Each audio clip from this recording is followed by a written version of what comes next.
आपको लिए चलते हैं कर्नाटक। और कर्नाटक में कांग्रेस की जो हालत है वो अंदरूनी रार की वजह से बेहद खराब हुई पड़ी है, क्योंकि अगर देखा जाए तो कर्नाटक में कांग्रेस के लिए मुस्लिम वोट उसकी सबसे बड़ी ताकत माने जाते हैं। लेकिन अब दावणगेरे का जो दंगल है वो मुस्लिम अल्पसंख्यकों की नाराजगी का कारण बन गया।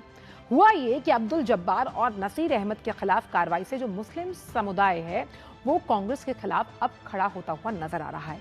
आगे सबक सिखाने की चेतावनी भी जो मुस्लिम धार्मिक नेता हैं उन्होंने दे डाली। वहीं मुख्यमंत्री सिद्धारमैया के करीबी ही उनके खिलाफ अब नाराजगी जताते हुए नजर आ रहे हैं। क्या है पूरा मामला, आइए आपको समझाते हैं।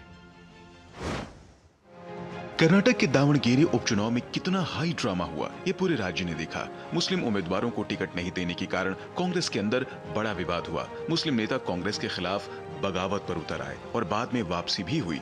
लेकिन अब दावणगेरे उपचुनाव में पार्टी विरोधी गतिविधियों के आरोप में कांग्रेस ने अब्दुल जब्बार, नसीर अहमद के खिलाफ कड़ी कार्रवाई की है। मुख्यमंत्री के राजनीतिक सचिव नसीर अहमद को उनके पद से हटा दिया गया है।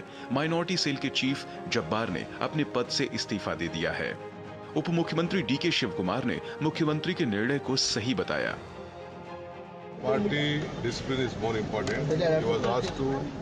पार्टी और पार्टी का अनुशासन सबसे जरूरी है। मुख्यमंत्री के संज्ञान में जो बातें आई हैं उन पर उन्होंने उचित कार्रवाई की है।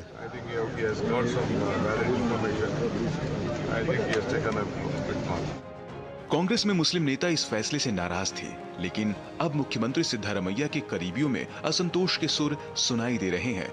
मुस्लिम नेताओं का कहना है कि अब सिद्धारमैया पहले जैसे नहीं रहे। उन्होंने मुख्यमंत्री की चुप्पी पर भी सवाल उठाए।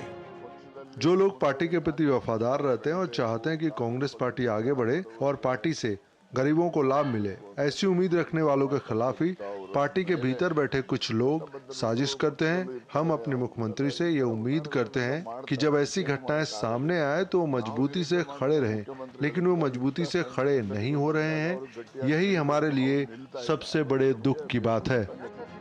वहीं लोक निर्माण मंत्री और मुख्यमंत्री के करीबी सतीश जारकिहोली ने भी कहा कि पहले जब्बार की प्रतिक्रिया आनी चाहिए, उसके बाद ही कोई कार्रवाई होनी चाहिए।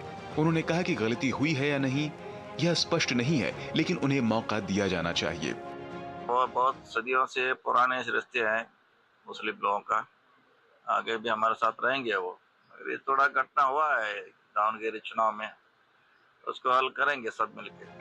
कांग्रेस पार्टी के अंदर की फूट के कारण भाजपा को भी कांग्रेस पर हमला बोलने का मौका मिल गया। बीजेपी विधान परिषद के विपक्ष के नेता चलावाड़ी नारायण स्वामी ने कांग्रेस पर निशाना साधा। उन्होंने कांग्रेस के ऊपर कभी भी मुसलमानों या दलितों के प्रति संवेदनशील नहीं होने का आरोप लगाया।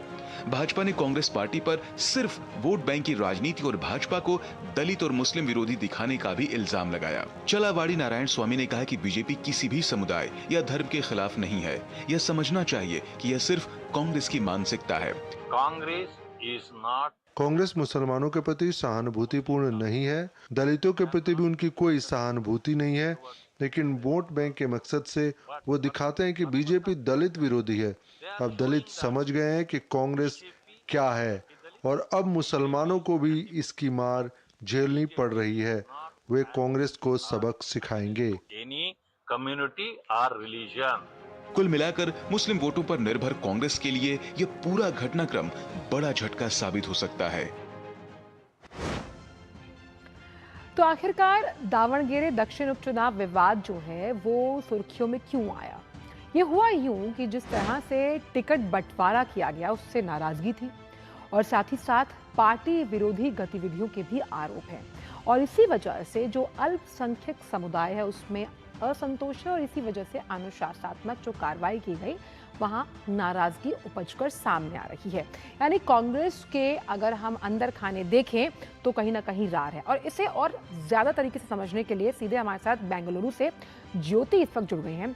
ज्योति, आखिरकार अगर हम कर्नाटक की बात करें तो यहाँ पर कांग्रेस का अंदरूनी कलह जो है वो अब खुलकर सामने आ गया। आचल जी बिल्कुल, कर्नाटका ना ही केवल कर्नाटका नहीं, पूरे देश में कांग्रेस का अगर मजबूत वोट बैंक है वो है मुस्लिम वोट बैंक है।